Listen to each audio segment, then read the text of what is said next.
Paris, ville de l'amour, ville des clichés. Ses larges avenues, ses illustres monuments. C'est ici que bat le cœur de la France. Mais sous nos pieds se cache un autre Paris, un Paris inconnu. Pour le découvrir, il faut descendre sous terre. Sous ses pavés aussi, la ville lumière abrite des merveilles.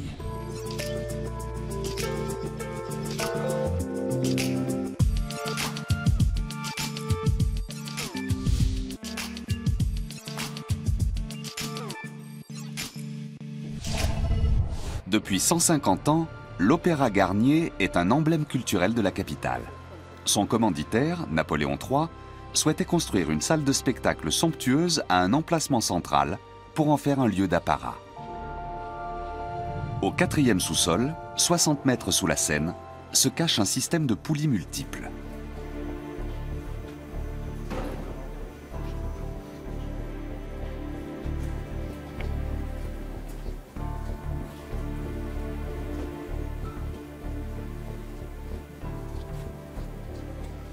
On est au-dessus de la Seine, donc les décors montaient et descendaient, avec des poulies, renvoi en poulies, donc des cordages, ici.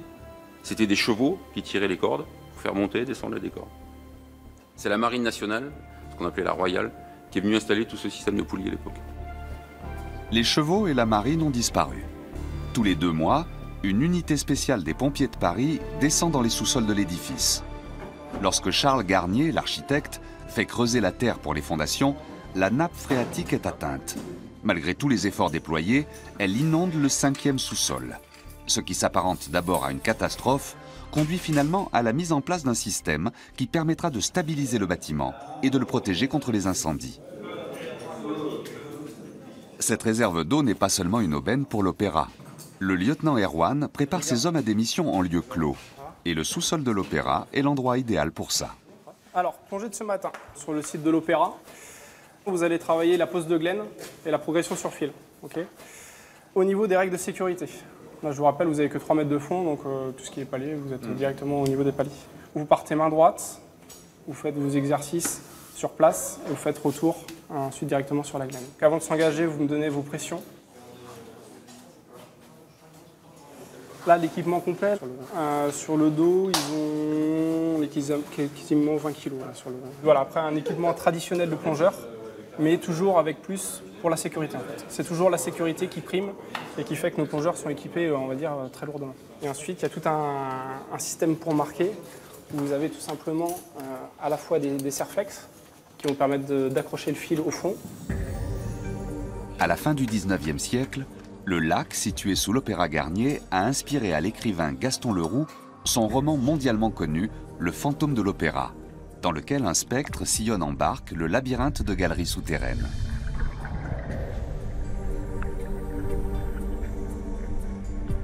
Même les pompiers ne se sentent pas toujours à l'aise durant leurs 30 minutes d'exercice.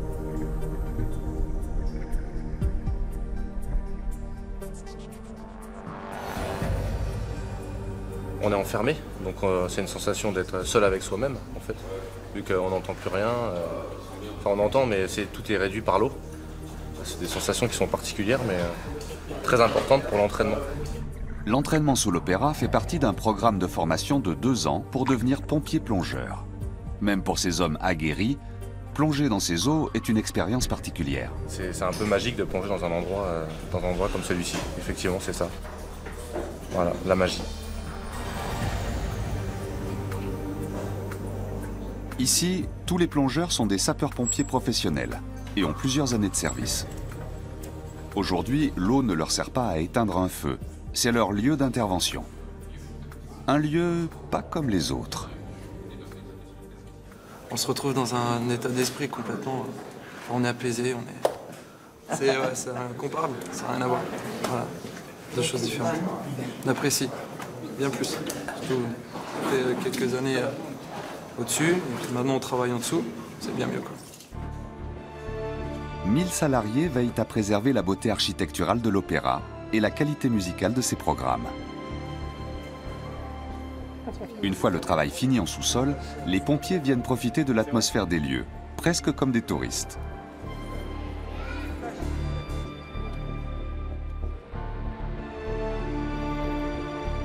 Juste en face, place de l'Opéra, la chanteuse Faustine retrouve son groupe. Sa scène à elle est sous terre. 300 musiciens transforment les couloirs du métro en salle de concert. Avant cela, ils doivent affronter des centaines de concurrents dans un casting organisé par la RATP. Les gagnants peuvent ensuite jouer dans le vaste réseau souterrain, emprunté chaque jour par plus de 4 millions d'usagers.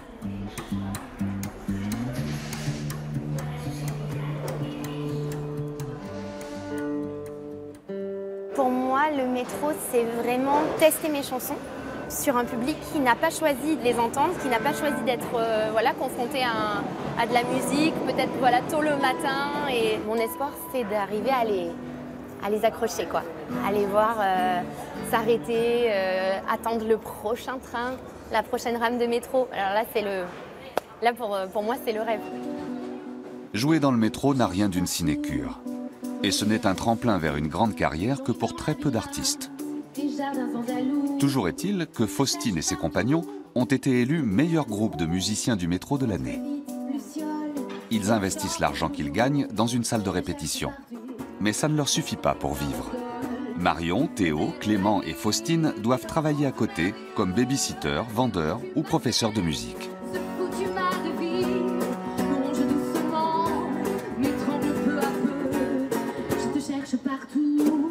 Le charme des endroits souterrains, c'est vraiment ce qu'on en fait nous, enfin ce que les gens en font. S'il y a de l'échange, s'il y a du respect, si on prend en compte chaque personne et qu'on ne reste pas sur soi, je trouve que c'est ça qui du coup change l'atmosphère du métro et des souterrains. Bonne journée. Danse autour de moi. La journaliste Anne Cazobon prend le métro tous les jours.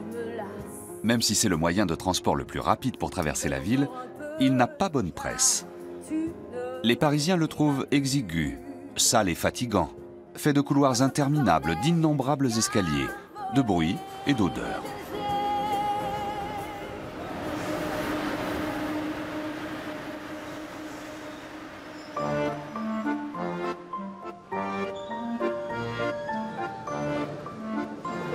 Anne, elle, aime le métro.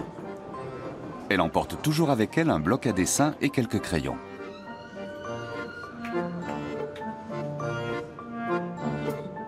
Pourquoi est-ce que je dessine les gens dans le métro? Alors d'abord pour m'entraîner, parce que c'est pas mal, les gens dans le métro, ils sont souvent la tête penchée, ils bougent pas trop normalement, ils regardent leur téléphone, ils lisent. Et puis aussi parce que moi je suis très intéressée par le visage, le portrait m'intéresse beaucoup. Je trouve qu'en plus le métro c'est une mixité, c'est un mélange. Ce qui m'intéresse aussi c'est les cicatrices, c'est les rides, c'est tout ce qu'on essaye de gommer. La construction du métro commence à l'approche de l'exposition universelle de 1900. 16 lignes sillonnent aujourd'hui le sous-sol de la capitale sur 220 km. Bonne journée. Au revoir. Avec ses 303 stations, le métro parisien compte parmi les plus grands réseaux de transport urbain au monde. Un train y circule en moyenne toutes les 2 minutes.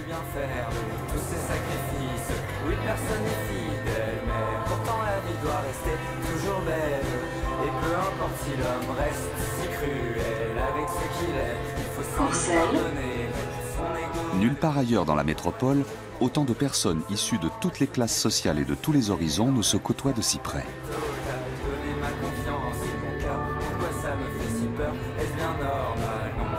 Pour Anne, c'est une source d'inspiration.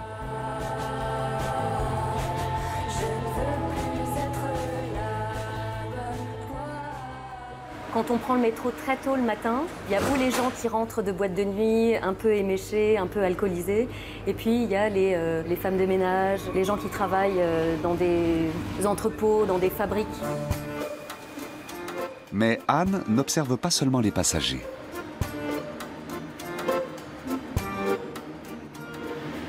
Ça, c'est une bouche. En revanche, je suis en train de regarder, ça a l'air fermé. Je suis toujours en repérage comme ça, à chercher dans Paris des endroits. Donc j'ai l'impression que je suis sur une bonne piste. Je vais la noter, je vais la prendre en photo. Anne reviendra à la tombée de la nuit. Elle trouve de la beauté et de la poésie dans les choses du quotidien, comme les bouches de métro. Elle réalise aussi des performances dans l'environnement urbain, ce qu'elle appelle du sweet art. Même si la plupart des Parisiens trouvent les trajets en métro pénibles, Cela leur permet de voir leur ville autrement.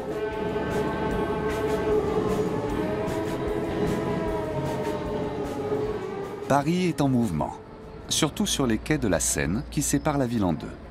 Plus de 2 millions d'habitants y circulent en voiture, en scooter ou en vélo, auxquels il faut ajouter les millions de touristes qui visitent chaque année la capitale.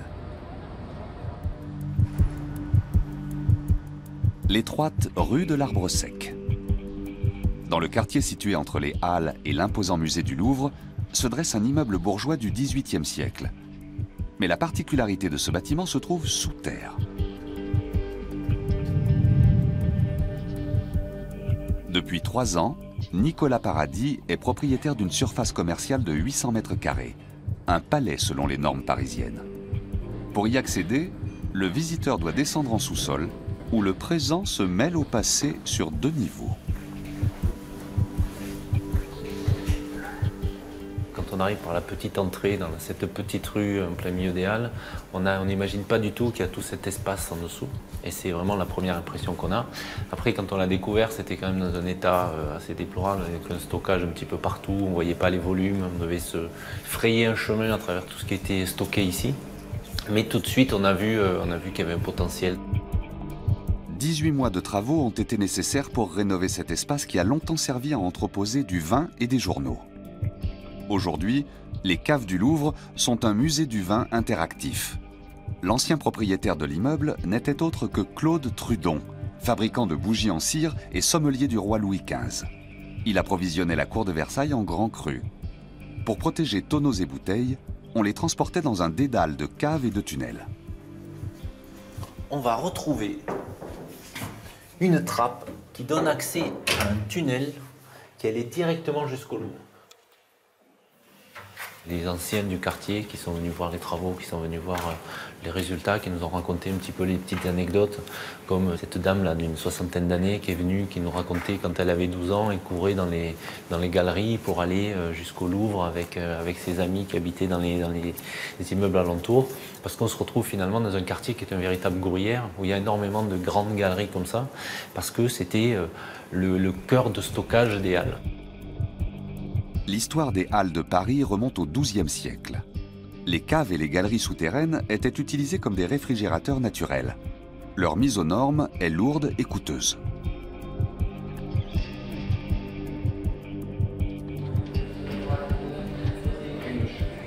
Aux caves du Louvre, les visiteurs apprennent les différentes étapes de la fabrication du vin.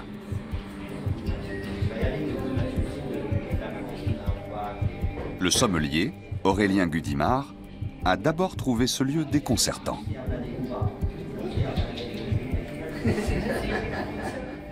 La sensation n'est pas forcément évidente au premier abord, mais on se sent relativement bien quand même. On a beau être 10 mètres sous terre, c'est un endroit qui est agréable, on n'a pas d'humidité, on se sent relativement bien. Le soleil manque un peu.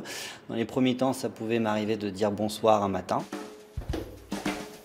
Retour à la surface de la ville. Les amateurs d'antiquités fréquentent les nombreux marchés aux puces de Paris, comme celui du boulevard Richard Lenoir, non loin de la place de la Bastille. En regardant de près, on y trouve autre chose que des pièces plus ou moins anciennes. Sous ce grillage métallique se cache une voie navigable. La voûte Richard Lenoir recouvre le canal Saint-Martin à son extrémité sud, avant qu'il ne rejoigne la Seine. À l'origine, le canal coulait à ciel ouvert. Mais en 1860, Napoléon III a ordonné son enfouissement sur 2 km.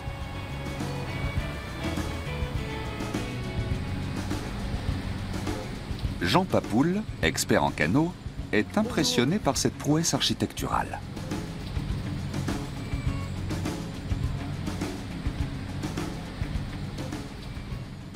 Le charme de cette voûte, en fait, c'est une petite bulle par rapport au bruit de Paris, les klaxons et autres. Ici, vous êtes dans un élément qui est au calme.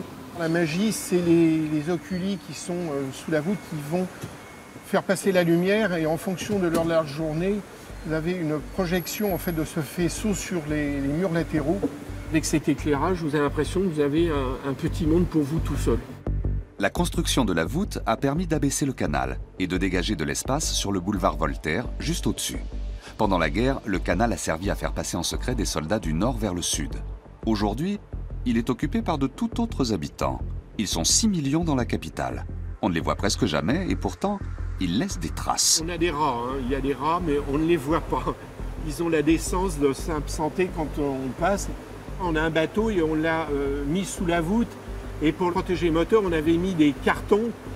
Et on est arrivé une semaine après, il ne restait plus qu'un tiers des cartons. Et vous aviez la marque des dents des rats. Et quand vous voyez que c'était des dents quand même de grande taille, que ce n'était pas la petite souris. Jean Papoul a travaillé plus de 40 ans pour la mairie de Paris. Il était responsable de tous les documents anciens sur les canaux parisiens. Ces données sont d'ailleurs encore utilisées aujourd'hui lorsqu'on planifie des innovations techniques. On ne s'était jamais intéressé en disant voilà, il y a un bateau qui prend feu sous la voûte, que se passerait-il? Et on a eu un exercice de pompiers qui s'est très mal passé parce qu'ils se sont rendus compte que de nuit, on a des pompiers qui étaient tombés à l'eau parce qu'il n'y avait rien qui leur permettait de suivre en fait le chemin de halage ou de contre-halage. Et donc ils nous ont obligés à mettre une main courante en rive gauche et on a rajouté, il y a les noms des rues. 6 fois par jour, des bateaux de touristes circulent entre la Seine et le canal Saint-Martin. Ils passent par 9 écluses et sous de nombreux ponts. Les ossements de 700 révolutionnaires se trouvent toujours sous la colonne de Juillet, place de la Bastille. Depuis le bateau, on aperçoit des vitraux qui font partie de ce cimetière souterrain dont la réouverture au public est prévue en 2018.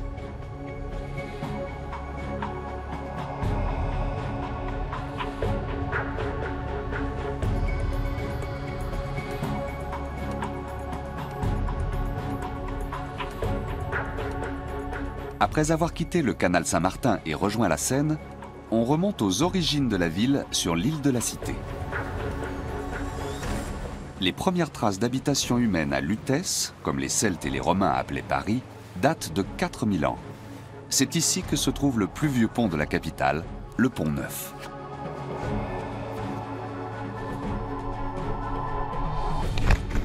Philippe, qui est pompier, effectue aujourd'hui un exercice de sauvetage.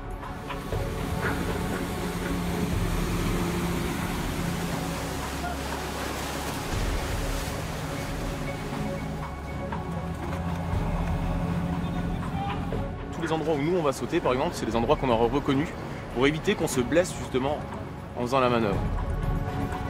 Chaque année, une douzaine de personnes en moyenne se noient dans la Seine, qui fait jusqu'à 5,70 m de profondeur. La caserne des pompiers plongeurs est une péniche que les hommes surnomment la Monnaie, du nom de la fabrique de monnaie située juste au-dessus, quai de Conti.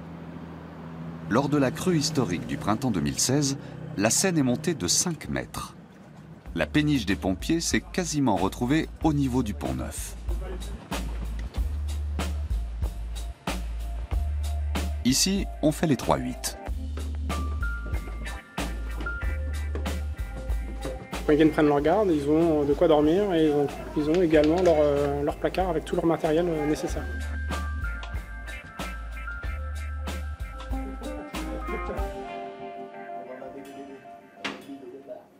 Les objets insolites repêchés au fond de l'eau sont exposés dans une vitrine.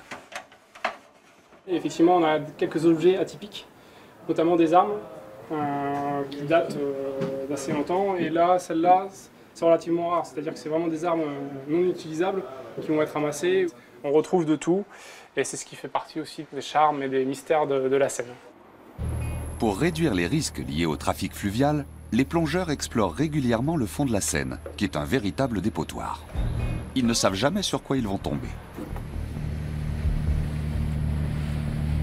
Ils trouvent beaucoup de Vélib, les vélos en libre service créés il y a 9 ans, mais aussi des barrières, des chaises et autres restes de soirée. Surtout depuis que la rive gauche est devenue piétonnière voilà 3 ans. En exercice plongé, pont des Arts, deuxième arche. Pont des Arts, deuxième arche. Les hommes doivent également s'attendre à faire des découvertes étonnantes, voire effrayantes. Les qualités requises pour ce métier sont donc une grande capacité de concentration, la précision et le sang-froid.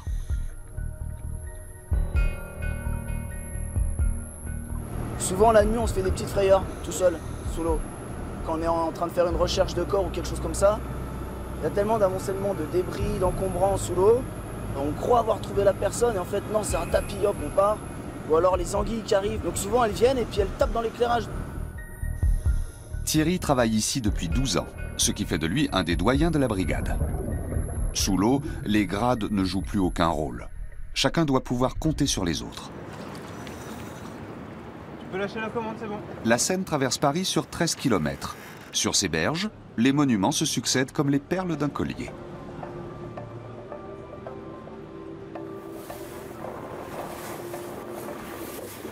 La Grande Dame de Paris trône elle aussi en bordure du fleuve. D'en haut, par beau temps, on peut voir à une distance de 70 km. La Tour Eiffel a été inaugurée à l'Exposition universelle de 1889. À l'époque, peintres, écrivains et philosophes ont pesté contre ce qui leur apparaissait comme un ouvrage totalement inutile. Jean-Yves, qui est machiniste, voit les choses autrement. Tout a une dimension vraiment incroyable.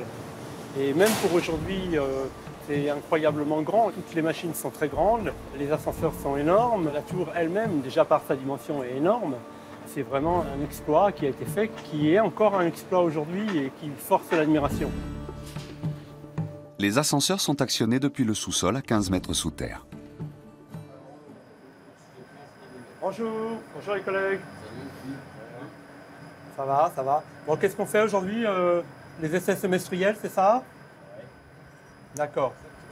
Malgré la supervision informatique, les ascenseurs des piliers Est et Ouest fonctionnent encore selon le principe hydraulique de 1889. S'il y a le moindre doute, il y a des sécurités qui arrêtent l'ascenseur pour que les personnes à l'intérieur de l'ascenseur soient en sécurité toujours. Et après nous, d'ici, et nous nous déplaçons également dans la voie, cela peut être au premier étage, au deuxième, nous allons intervenir pour regarder quel est le problème, trouver la solution. De nos jours, chaque pièce doit être produite individuellement. À l'époque de Gustave Eiffel, plus de 18 000 pièces ont été fabriquées à l'avance, puis assemblées sur place à l'aide de 2,5 millions de rivets. C'est une construction à la fois solide et souple qui respire. Si la température change au cours de la journée, la tour Eiffel peut se dilater de 18 cm. Et la tour Eiffel, c'est vivant. Ce n'est pas un musée où toutes les choses sont figées. Tous les organes sont en mouvement, sont vivants. Comme je vous dis, les joints s'écrasent, ils bougent. Nous devons sans cesse rattraper le jeu des joints, refaire des choses. C'est vivant, c'est ça qui est attractif de travailler sur la tour Eiffel.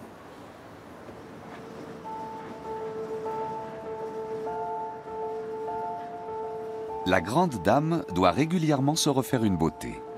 Son architecte avait prévu de la repeindre tous les 7 ans. Il faut 60 tonnes de peinture à chaque ravalement. La tour a déjà été peinte 19 fois en rouge, en jaune et en ocre. Mais depuis 1968, elle arbore toujours le même brun Tour Eiffel.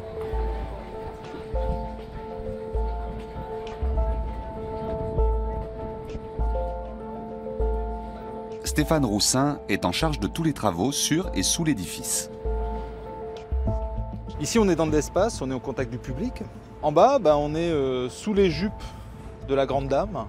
Les décisions se prennent dessous pour faire en sorte qu'elle soit toujours aussi belle et qu'on fasse toujours aussi d'événements. Depuis son bureau, Stéphane voit la Dame de Fer à travers une grille. Il doit y monter et en redescendre plusieurs fois par jour.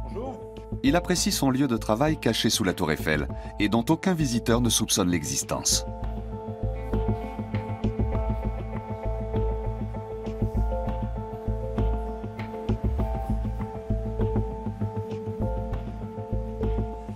Mon bureau, en fait, il est dans le Champ de Mars, mais un endroit que vous ne pouvez pas voir, donc je viendrai vous chercher parce que vous ne savez pas où il est. Il y a un puits de lumière dans lequel passaient ces câbles de transmission, qui est aujourd'hui mon jardin. C'est magique, quoi. C'est un peu les dessous d'un manège, les dessous de Paris, tout ça. Voilà. Qu'est-ce qui se passe là-dessous? C'est un peu étrange. Il y a des gens, on en voit rentrer, sortir. À quoi ça sert? Qu'est-ce qu'ils y font? Et puis quand on leur dit, mais si on n'était pas là, si ça c'est pas là, il n'y a plus de Tour Eiffel. À sa création, le colosse d'acier était contesté et devait être démoli au bout de 20 ans. Puis, l'armée a découvert que c'était l'endroit idéal pour communiquer par radio avec les aéronefs ou les avions, même au-dessus de l'Atlantique, et écouter l'ennemi. Ils ont mis à l'époque des câbles qui partaient du haut de la Tour Eiffel jusqu'ici, sous terre. Donc on est dans le Champ de Mars, et là il y avait des grands câbles qui venaient pour améliorer la propagation du signal et faire en sorte que les transmissions soient les meilleures possibles. Après la guerre, la station radiotélégraphique a cédé la place à la plus haute antenne de radio et de télévision du pays, toujours en service aujourd'hui. Ici, on a un tunnel qui sert encore au passage d'énergie et tous ces câbles qui servaient à transmettre la puissance pour les antennes. Ça relie le pilier sud de la Tour Eiffel à ce lieu qui était un lieu stratégique. Si la Tour Eiffel a survécu, c'est donc qu'elle n'était pas complètement inutile. Heureusement. Dans l'est de la ville se dresse un autre emblème de l'architecture parisienne, la Bibliothèque nationale de France. François Mitterrand l'a inaugurée en 1996. La BNF est la 3e plus grande bibliothèque au monde. Ici aussi, un monde inconnu du public se cache sous terre. Le sous-sol de la BNF ressemble à une usine. Il abrite un système de transport automatisé des documents qui se compose de 330 navettes bleues et forme un réseau de 8 km sous le site de la bibliothèque.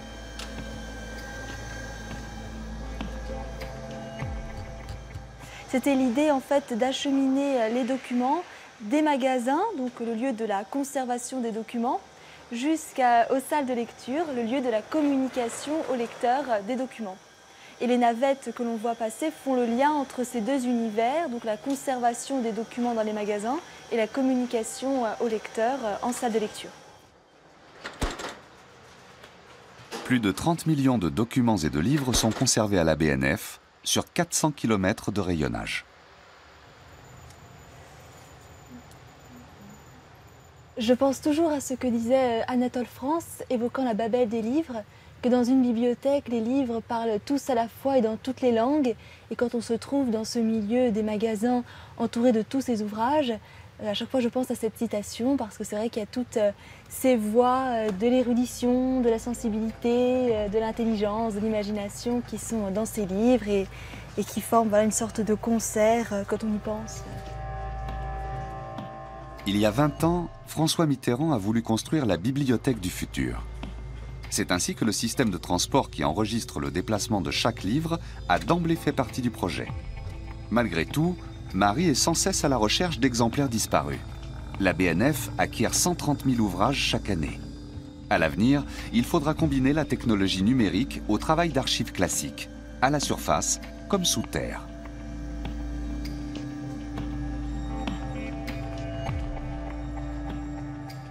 Il est très important que les établissements culturels saisissent cette opportunité du numérique pour pouvoir conserver donc, les documents en les numérisant, pour pouvoir assurer leur communication, leur connaissance auprès du plus grand nombre. C'est véritablement une aubaine, cette révolution du numérique. Il s'agit donc de conserver l'ancien tout en innovant. Sous le périphérique parisien, l'un des axes routiers les plus fréquentés d'Europe, des pionniers urbains cherchent des espaces libres à prix abordable. Porte de la Villette, une poignée de jeunes s'est lancée dans une véritable aventure en ouvrant le restaurant Frigane Pony. Aladin Charny, propriétaire des lieux et figure de proue de la nuit parisienne, fait preuve de beaucoup de passion et d'un véritable talent d'improvisation. Quand on savait dans quel état c'était au début, c'était vraiment dans un sale état.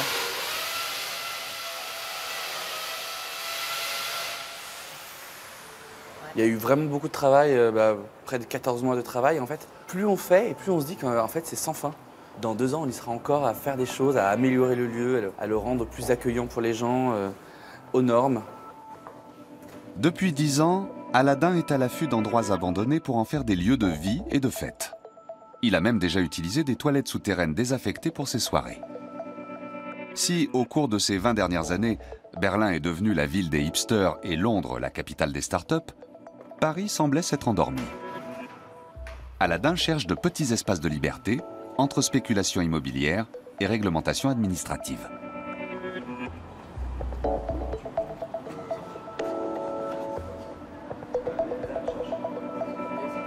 Avec des dizaines de bénévoles et une bonne dose d'énergie, il développe des concepts pour redonner vie à des lieux désaffectés, ce qui ne se fait pas toujours sans mal.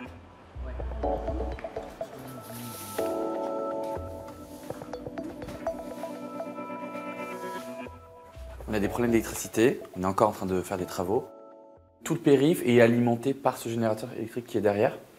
Et plusieurs fois, sans le faire exprès, on a allumé la lumière du périph' en pleine journée. Et ils sont venus le rétablir. Aladin mise aujourd'hui sur la coopération avec la mairie de Paris. Pour ces soirées, il fait appel à des amis cuisiniers et artistes qui lui donnent un coup de main gracieusement. L'un d'eux se surnomme Ours. En tant que squatteur, il a constamment des problèmes avec les autorités. Et ce n'est pas tout. Son passe-temps non plus ne plaît pas à la police parisienne. Dans le 13e arrondissement, il connaît pratiquement toutes les plaques d'égout. Ça a été soudé par les autorités pour empêcher les cataphiles de re-rentrer par cet accès. Voilà. Il y a de moins en moins d'accès pour entrer et sortir, tout simplement. Plus on en divulgue et moins on en a. Donc on va rester discret. Voilà. Ours fait partie des cataphiles, ces passionnés des catacombes.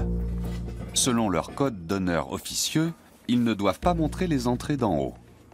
Les touristes vont dans les catacombes pour voir des crânes et des ossements. Pour cela, ils font la queue des heures place d'Enfer Rochereau. À partir de 1760, 6 millions de squelettes provenant de l'ancien cimetière des Innocents ont été transférés dans les catacombes. 300 km de galeries souterraines s'étendent à travers toute la ville jusqu'à 25 mètres de profondeur. Les cataphiles évitent les touristes. Leurs expéditions ne sont pas toujours sans risque. Certains ont même trouvé la mort parce qu'ils n'arrivaient plus à sortir du labyrinthe de galeries.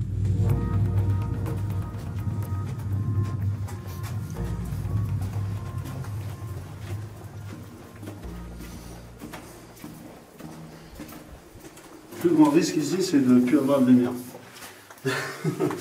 Une fois qu'on n'a plus de lumière pour se déplacer, c'est vachement plus compliqué. Il faut se souvenir exactement de tous les virages, de toutes les distances. Ça m'est arrivé, mais j'avais un briquet à pierre. Et du coup, j'avançais avec le flash de la pierre. Je me cachais du regard et j'avançais jusqu'à la sortie. Et à la base, on pouvait faire tout le tour de la place debout, mais maintenant... Au XIIe siècle, on a commencé à exploiter le calcaire du sous-sol parisien. Et des puits ont été creusés pour l'aération. À l'aide de roues en bois, on remontait les blocs de calcaire de plusieurs tonnes à la surface. À la fin du XVIIIe siècle, la ville a créé l'inspection générale des carrières pour recenser et sécuriser les cavités souterraines. Cet organisme existe toujours aujourd'hui. Mais qu'est-ce qui attire les cataphiles dans cet univers? C'est un lieu interdit, comme on aime bien l'interdit quand on est enfant, etc. On passe tous par là. Voilà, il y a ce petit côté excitation de découvrir quelque chose d'interdit. Et une fois qu'on y est, et qu'on a découvert un petit peu ce côté, c'est quand même pas mal ici, on a pas mal de liberté, un peu plus qu'à la surface, même s'il faut faire plus attention. Là, c'était un ami qui m'avait fait une petite dédicace. Dans les années 80, les catacombes et les soirées illégales sous terre ont connu un véritable boom, jusqu'à ce que Jacques Chirac, alors maire de Paris, fasse fermer la plupart des entrées. Aujourd'hui, il y a encore des fêtes, mais elles sont devenues plus rares et plus dangereuses. Qu'à cela ne tienne, les vrais cataphiles aiment se retrouver seuls dans ce monde souterrain.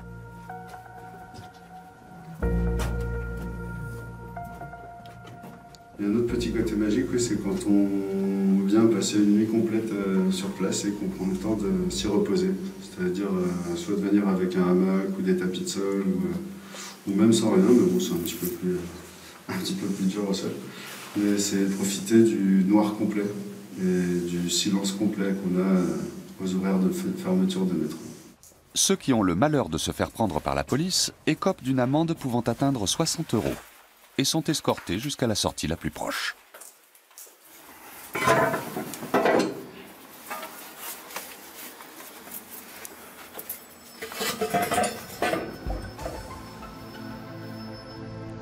Retour dans le nord-est de Paris. Philippe Valisère est le directeur de la gare de l'Est, l'une des 6 grandes gares de la capitale. Il est responsable du bâtiment, construit il y a près de 170 ans par l'architecte François-Alexandre Duquesnay. La gare a été entièrement rénovée pour la dernière fois en 2007. À l'origine, elle s'appelait la gare de Strasbourg, parce que la ligne principale était celle qui reliait Paris à la capitale alsacienne. Maintenant, ce sont les TGV qui desservent Strasbourg et même l'Allemagne. Mais aucun des 120 000 passagers quotidiens n'a idée de ce qui se trouve sous les quais. Philippe Walliser est fasciné par l'histoire d'un lieu unique en son genre qui se cache sous les voies depuis 77 ans et qui n'est pas encore accessible au public.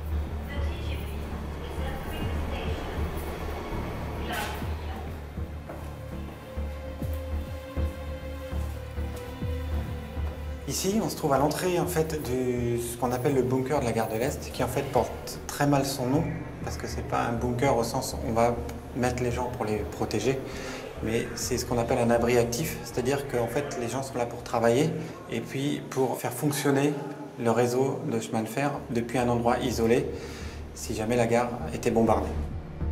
Les Français ont commencé la construction du bunker en 1939 et les travaux ont été achevés 2 ans plus tard par les Allemands.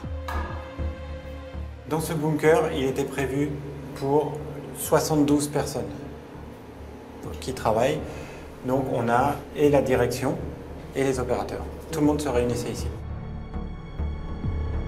Le bunker a été entièrement équipé pour se protéger des attaques.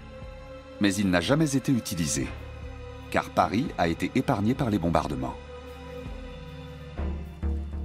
Quelques décennies plus tard, les catacombes abritent toujours des vestiges du passé, comme cette alimentation en oxygène qui fonctionne avec une transmission de vélo.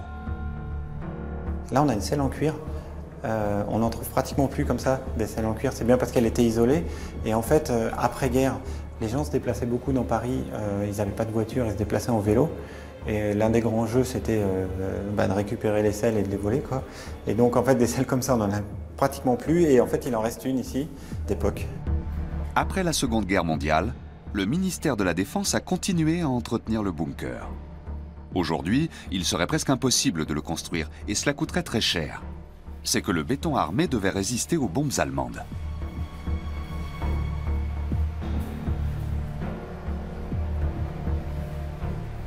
Moi, ce que je trouve toujours étonnant, c'est qu'on rentre finalement dans un monde, dans une bulle complètement à part. On est isolé complètement du reste du monde. Il n'y a plus rien qui passe. Même pas, avec l'ère moderne, il n'y a pas un portable, rien. Il n'y a pas de réseau ici, ça ne passe vraiment pas. On a quitté l'agitation de la gare, on a quitté les trains. On peut les entendre, quand on entend juste les trains quand ils arrivent, finalement, sur les voies qui sont juste au-dessus. Mais sinon, en fait, c'est le silence, c'est pas un bruit. Jusqu'au prochain TGV. C'est un beau clin d'œil, ouais, à l'histoire que le bunker se retrouve finalement en dessous des voies où les trains allemands et français se retrouvent à Paris. En ce moment, le bunker est en travaux, car le directeur de la gare compte l'ouvrir prochainement aux visiteurs. Paris disposera ainsi d'un nouveau site touristique chargé d'histoire.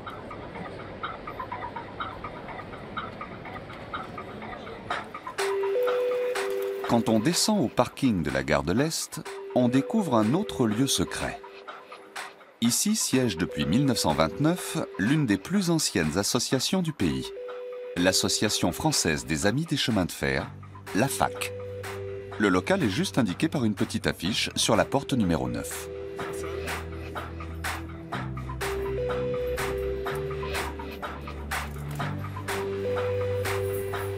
Il y a un peu de tout au sein de la fac. Il y a des gens qui sont passionnés de train comme nous en modélisme, mais il y en a, c'est les voyages, il y en a, c'est les photos, il y en a, c'est discuter sur des types de locomotives. Voilà ce qu'est la fac.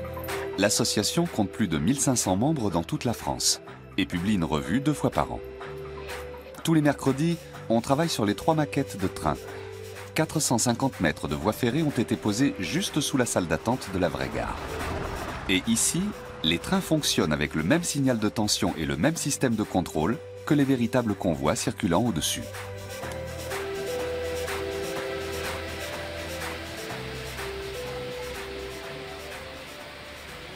On entend les gens quand ils courent par là et il y a les guichets qui se trouvent par là-bas. De temps en temps, on a de l'eau qui coule parce que quand ils nettoient là-haut, ah bah ouais. Et puis alors, ce qu'on a aussi quand les gens courent, c'est que la poussière nous tombe dessus. Parce que là, j'aurais voulu faire une montagne avec de la neige en haut, mais la neige, au bout d'une semaine ou 2 semaines, ça y est, elle sera toute noire. Donc là, je peux rien faire. Tous les samedis, la fac est ouverte aux visiteurs pendant 4 heures. Le public peut voir circuler les trains à l'échelle 1/43e sur 120 mètres carrés. L'association a encore un bail avec la SNCF. Jusqu'ici, elle a survécu à tous les travaux réalisés dans l'enceinte de la gare. En 2019, elle fêtera ses 100 ans. Sous terre, bien sûr.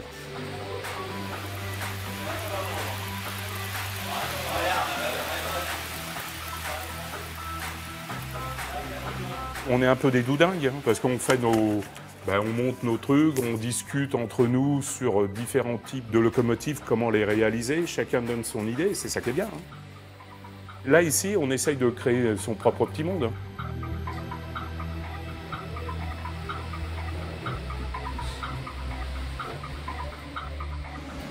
Dehors, la nuit est tombée. Des noctambules sont assis sur les berges du canal Saint-Martin. Et à quelques kilomètres de là, le Freegan Pony a ouvert ses portes. La Food Art Week est une manifestation qui combine art, culture et gastronomie. Les clients décident eux-mêmes du prix à payer pour les plats faits maison. Tous les produits proviennent du marché de Rungis et devaient se retrouver à la poubelle. Avec ce concept, l'équipe du Freegan Pony espère marquer des points, car la municipalité a lancé un concours pour les projets de développement urbain innovants. L'argent du prix pourrait être investi dans le restaurant. Paris est une ville où il y a une vraie pression immobilière et donc tout est très contrôlé, maîtrisé et donc forcément ce type de lieu est assez rare à Paris. C'est pour ça qu'on fait voter les gens à l'entrée et s'ils votent c'est parce qu'ils aiment ce genre de lieu et qu'ils veulent le soutenir. Pendant ce temps, Anne se rend à la bouche de métro la plus célèbre de la ville. Devant le Moulin Rouge, elle veut mettre en scène ce que les rames de métro produisent sous terre, du vent. Elle a créé des papillons en papier qui vont monter dans le ciel et se désagréger à la prochaine averse.